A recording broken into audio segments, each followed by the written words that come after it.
ఎప్పుడైనా ఎక్కడైనా మీ చేతిలోనే వార్తా ప్రపంచం. మీ మొబైల్లో, మీ కంప్యూటర్లో, మీ టీవీలో సాక్షి టీవీ డిజిటల్ ప్రసారాల కోసం లాగిన్ అవ్వండి. www.youtube.com/సాక్షి టీవీ. సబ్స్క్రైబ్ సాక్షి టీవీ యూట్యూబ్ ఛానల్.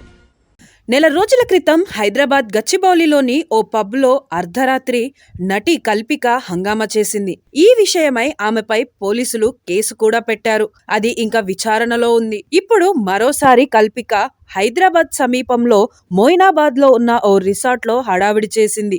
ఇందుకు సంబంధించిన వీడియోలు సోషల్ మీడియాలో వైరల్ అవుతున్నాయి. మోయినాబాద్ లోని బ్రౌన్ టౌన్ రిసార్ట్ కి మధ్యాహ్నం 3 గంటల సమయంలో క్యాబ్ లో ఒంటరిగా వచ్చిన కల్పిక రిసెప్షన్ లో అడుగు పెట్టగానే మేనేజర్ కృష్ణపై దురుసుగా ప్రవర్తించినట్లు తెలుస్తోంది.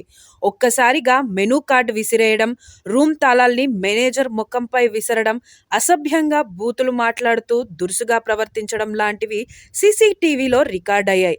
దీనిపై కల్పిక స్పందించింది. తాను సిగరెట్లు కావాలని అడిగితే రిసార్ట్ యాజమాన్యం దురుసుగా ప్రవర్తించిందని ఆరోపించింది. ఓ వీడియోని కూడా రికార్డ్ చేసింది. రిసార్ట్ లో సెల్ ఫోన్ సిగ్నల్స్ లేవని, కనీసం క్యాబ్ బుక్ చేసుకునేందుకు వైఫై కూడా లేదని అడిగితే తనతో మేనేజర్ వాగ్వాదానికి దిగాడని చెప్పుకొచ్చింది. ఎంత నిదానంగా చెప్పినా వినకపోవడంతో మేనేజర్ తో గొడవకు దిగాల్సి వచ్చిందని చెప్పుకొచ్చింది. గత కొన్నాళ్లుగా కల్పిక సినిమాలు చేయడం లేదు. అలాంటిది ఇప్పుడు వరుస వివాదాల్లో నిలిచి వార్తల్లో నిలుస్తోంది. ఇదంతా కూడా సోషల్ మీడియాలో వైరల్ అయ్యేందుకే చేస్తుందా అనే డౌట్ వస్తోంది. ఎందుకంటే త్వరలో ప్రారంభమయ్యే బిగ్ బాస్ కొత్త సీజన్ లో ఓ కంటెస్టెంట్ గా ఉండనుందనే టాక్ వినిపిస్తోంది. అందుకేనా ఈ హడావిడి అంతా అని నెటిజన్లు మాట్లాడుకుంటున్నారు.